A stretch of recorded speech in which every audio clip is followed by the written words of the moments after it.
नमस्कार, स्वागत है आपका भीम न्यूज इंडिया में। आप देख रहे हैं भीम न्यूज इंडिया। मैं हूं आपका दोस्त विनय कुमार सिंघल।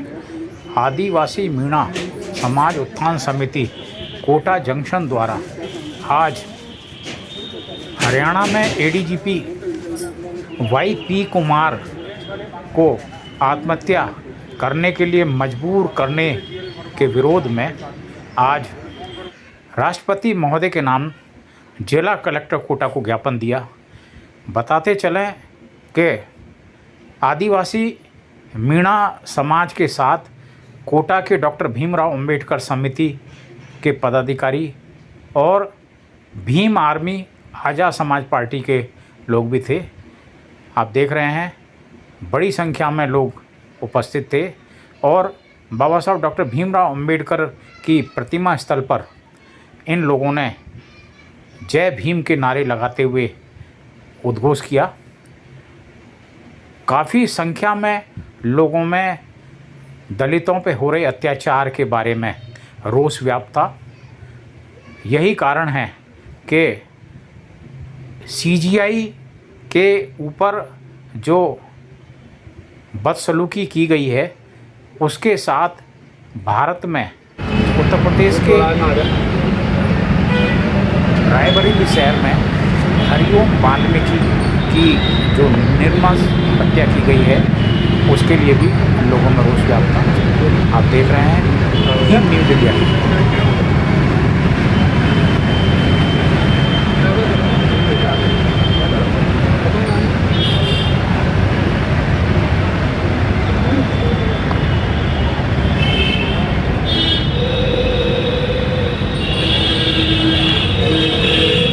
आज आदिवासी मीणा समाज उत्थान समिति के द्वारा हरियाणा में आईपीएस ऑफिसर वाई.पी. कुमार के साथ जो इंसिडेंट हुआ है उसके लिए ज्ञापन देने आए हैं लोग। आइए हम इनसे बात करते हैं, क्या है माजरा और क्या चाहते हैं ये लोग। हाँ सर, क्या है मामला बताइए। सर, मामला यह है कि हरियाणा में आईपीएस अधिकारी भाई पूरण सिंह जी, जिन्होंने एक जातीय प्रताड़ना झेली आईपीएस अधिकारी होने के बावजूद, और उनके पूरे परिवार को टॉर्चर किया गया उच्च अधिकारियों के द्वारा जो सवर्ण वर्ग से आते हैं, और ऐसी नौबत आई कि भाई पूरण कुमार जी ने आत्महत्या कर ली। ऐसे बहुत सारे केस हमारे देश में हैं। हम चाहते हैं, हमने आज कलेक्टर को माननीय राष्ट्रपति महोदय और प्रधानमंत्री भारत सरकार के नाम से ज्ञापन दिया है। हम लोगों ने मांग की है कि ऐसे उत्पीड़न बहुत जगह हो रहे हैं, उनके रोकने के लिए एक विशेष जो भी एक रूल है वो बनाया जाए देश में, जिससे कि ऐसे उत्पीड़न रोके जाएं। और भाई पूरण कुमार के जो हत्यारे हैं 15 जो उच्च अधिकारी हैं, उनकी तत्काल गिरफ्तारी SC/ST एक्ट के तहत होनी चाहिए। हरियाणा सरकार क्यों, आपका मतलब है पूरा नेटवर्क है वो पूरा प्रताड़ित करने वाला। बिल्कुल सर, पूरा नेटवर्क मतलब है पूरा नेटवर्क है प्रताड़ित करने वाला। बिल्कुल पूरा नेटवर्क है। तो अभय सिंह जी, एक बात बताइए कि वाई पूरण कुमार जी का तो ये इंसिडेंट सामने आ गया, क्या अन्य महकमे में भी इस तरह का टॉर्चर चलता है क्या? सर बिल्कुल अन्य महकमे में चलता है। मैं आपको बता दूं, मैं रेलवे कर्मचारी हूं। पश्चिम मध्य रेलवे की भी मैं बातें बता दूं सर, कोटा मंडल में भी रिजर्वेशन पॉलिसी आने के बावजूद कुछ कार्मिक डिपार्टमेंट के जो अधिकारी हैं हमारे लगभग 5000 कर्मचारियों को प्रताड़ित कर रहे हैं। 5000 कर्मचारियों को पदोन्नतियों में जो आरक्षण का लाभ है उसको समय से नहीं दे रहे हैं। हमारे SC/ST कर्मचारियों के APR को ख़राब किया जा रहा है कि अगले प्रमोशन से वो वंचित रह जाएं। हमारे कर्मचारियों की सीनियरिटी को लॉस किया जा रहा है। इस तरह के इंसिडेंट सर रेलवे ही नहीं बहुत सारे सेक्टरों में ये हो रहे हैं, और हम चाहते हैं कि सर ऐसे मतलब इसका मतलब ये है कि ST/SC के कर्मचारियों को जीने का हक नहीं है, ये हुआ इसका मतलब? तो सर उनकी नज़रों में यही हो सकता है, लेकिन बाबा साहब डॉक्टर भीमराव अंबेडकर जी ने हमें जो हक दिए हैं, हम लोगों को उस हक के आधार पर जीने का पूरा हक है। Thank you. आदिवासी मीणा समाज उत्थान समिति के कोटा जंक्शन के चेयरमैन हैं, एडिशनल SP रिटायर हुए हैं पुलिस महकमे से, श्रीमान PD मीणा साहब। भीम न्यूज़ एक चीज़ को नोट करता है कि लोग कहते हैं कि ST/SC में एकता नहीं है। ये एकता और ST का दर्द जो कि एक अनुसूचित जाति अधिकारी के साथ प्रताड़ना हुई है वो इनके चेहरे पे दिख रहा है। बात करते हैं PD मीणा साहब से। सर, क्या कहेंगे इस इंसिडेंट के बारे में? देखो, आप लोग सब देख रहे हो, 8 दिन हो गए दोनों मियाँ बीवी पूरन कुमार और उनकी मैडम 2001 बैच के, मैडम तो IAS है और वो IPS है, और पिछले 25 साल से आप देखिए उनका शोषण हो रहा है। और उन्होंने कई दफ़े रिटन में अपने सीनियर ऑफिसर्स को लिखा कि भाई मेरे साथ ऐसा हो रहा है, ऐसा हो रहा है, लेकिन उन्होंने उसके लिए कोई ध्यान नहीं दिया। एक मंदिर पे वो चले गए तो मंदिर पे जाने का भी उनको है ना जो नोटिस दे दिया, SP मतलब वो उस समय DIG थे, उनको नोटिस दिया कि आप मंदिर पे कैसे चले गए।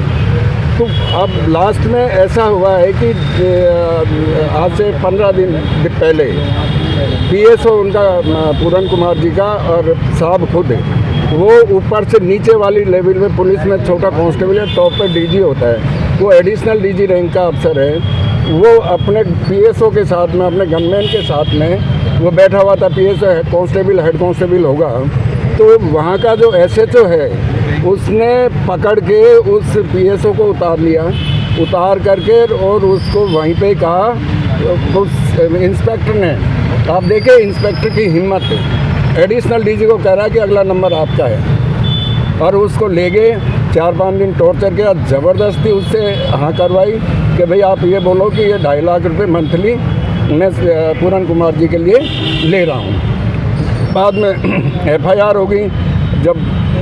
जब उन्होंने देखा साहब ने कि भाई के इस तरीके के अगर ये है तो कल को मेरे को गिरफ्तार कर सकते हैं, तो उन्होंने अच्छा उसको PSO को बंद किया। तब एडिशनल मतलब DG को जो है वहाँ के और SP विचारण्या को कहा कि भाई क्या आप ये उनको कहना चाहे, बात करनी चाहिए। 5-7 दफ़े फ़ोन किया उन्होंने 2-3 दिन तक, लेकिन उन्होंने दोनों अधिकारियों ने उनसे बात नहीं की। शत्रुजीत कपूर हाँ। DG हैं हरियाणा के। तो मैं इस प्रकरण से हमें ये है कि जब IAS IPS, अब आप देखिए कि उनका सुसाइड किए हुए आज 8 दिन हो गए।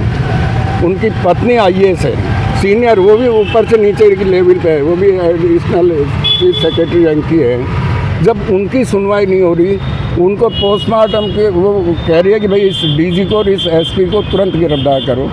पहले तो उसकी FIR ही दर्ज नहीं हुई पूरन कुमार जी की, जबकि उन्होंने क्लियर कट 8 पेज में लिखा है कि भाई कि मेरे साथ ये हुआ, और लेकिन FIR दर्ज नहीं की। उनकी मैडम जापान में थी, जब वो वापस आई उनके पीछे से ये हुआ और उन्होंने FIR के लिए कहा तो FIR दर्ज नहीं हुई। आज मामला ये है कि हमें है ना, हम कितने भी विद्वान हो जाएं, कितने भी इंटेलिजेंट हो जाए, कितने भी अफसर हो जाए, लेकिन SC ST के लोगों को जीने का हक नहीं है आज के दिन।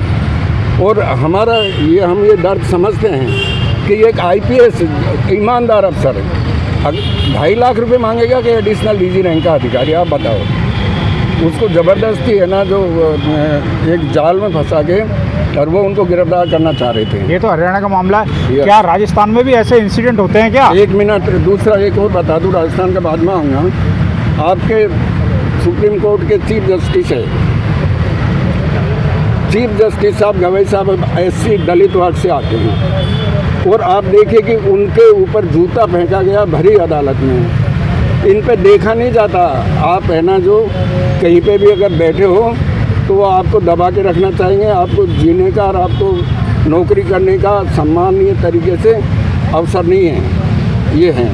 रही बात आपके राजस्थान में, बिल्कुल 100% है ना, राजस्थान में भी ऐसा होता है, क्योंकि मैं तो 36 साल पुलिस में रहा हूँ और कहीं ना कहीं प्रताड़ना होती है।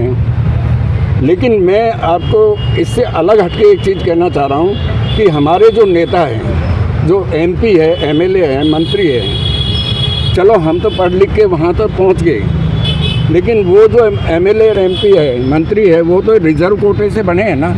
अगर रिजर्व कोटा नहीं होता तो वो MLA MP बन जाते क्या?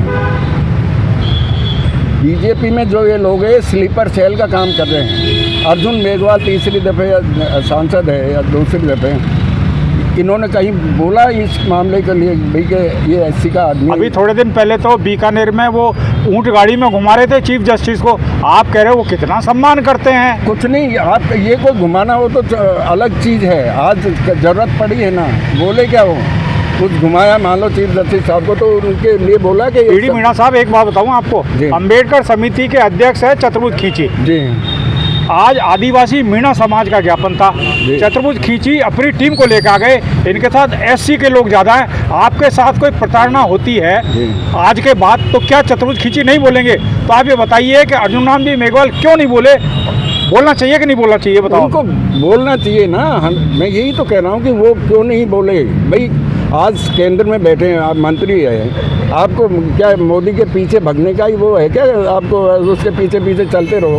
आपके समाज के ऊपर आप वहाँ बैठे हो, तो उनका दायित्व तो है कि हमारे को प्रोटेक्शन करे। चलो हम नौकरी वाला तो नहीं करें, ये तो पूरन कुमार जी की मैडम है ना, वो IAS है, इसलिए वो इतना संघर्ष भी कर रही है और उसके ऊपर कितना दबाव है, तब भी उसको गिरफ्तार नहीं कर रहे। और आपको अभी लेटेस्ट ताज़ा खबर बता दूं कि मोदी का दौरा था 17 तारीख को, लेकिन वो कैंसिल हो गया कि वहाँ हरियाणा में कुछ भी हो सकता है। ये है सब। चतुर्भुज खींची हैं डॉक्टर भीमराव अंबेडकर समिति कोटा के अध्यक्ष। खींची साहब, एक बात बताइए आप, आज ये जो ज्ञापन दिया है ये तो आदिवासी मीणा समाज उत्थान समिति ने दिया है, आपका क्या काम इसमें? डॉक्टर भीमराव अंबेडकर समिति में ये कोई जाति विशेष की नहीं है, इसमें हिंदू, मुस्लिम, सिख, ईसाई, जैन और बौद्ध सभी जाति और धर्म के लोग पदाधिकारी सदस्य हैं जो भारत के महान संविधान में विश्वास रखते हैं। आज आज़ादी के 78 साल बाद भी दलितों पर अत्याचार, घिनौने अपराध हो रहे हैं। साथियों, ये कौन सी आज़ादी, ये कैसी आज़ादी दलितों की? मैं ये कहना चाहता हूँ कि हाल ही में हरियाणा के सीनियर IPS अधिकारी पर जो जाति उत्पीड़न, मानसिक तनाव और दबाव के कारण उन्होंने आत्महत्या के लिए मजबूर किया गया है। इसी प्रकार से हाल ही में उत्तर प्रदेश के वाल्मीकि समाज के लड़के को जबरदस्ती मतलब इस प्रकार से उसका मर्डर किया गया है। और इसी के साथ में आज वो जाखड़ जो कम नेता है, युवा नेता विनोद जाखड़ NSUI के प्रदेश अध्यक्ष राजस्थान के, उसको जबरदस्ती जेल में डाला जा रहा है। और इसी के साथ में आप देखो, सुप्रीम कोर्ट के मुख्य न्यायाधीश उनके चेंबर में एक वकील के द्वारा जूता फेंक कर मारा जा रहा है। साथियों, ये जूता ही नहीं, ये संविधान के, भारतीय संविधान, भारतीय लोकतंत्र का, भारतीय न्यायपालिका का, दलित अस्मिता का और देश की एकता और इसको तोड़ने की मिसाल है। डॉक्टर भीमराव अंबेडकर समिति माननीय राष्ट्रपति महोदय से मांग करती है कि ऐसे इनको अपराधियों को सख्त से सख्त सजा दी जाए। आप देख रहे थे भीम न्यूज़ इंडिया। यदि आपको हमारे द्वारा दिखाई गई खबरें पसंद है तो प्लीज़ हमारे चैनल को YouTube पर सब्सक्राइब कीजिए, लाइक कीजिए, शेयर कीजिए, कमेंट्स कीजिए। भीम न्यूज़ इंडिया के फेसबुक पेज, टेलीग्राम, X यानी ट्विटर पर भी आप संपर्क कर सकते हैं। बने रहिए हमारे साथ, देखते रहिए आपका अपना चैनल भीम न्यूज़ इंडिया। आपका बहुत बहुत धन्यवाद।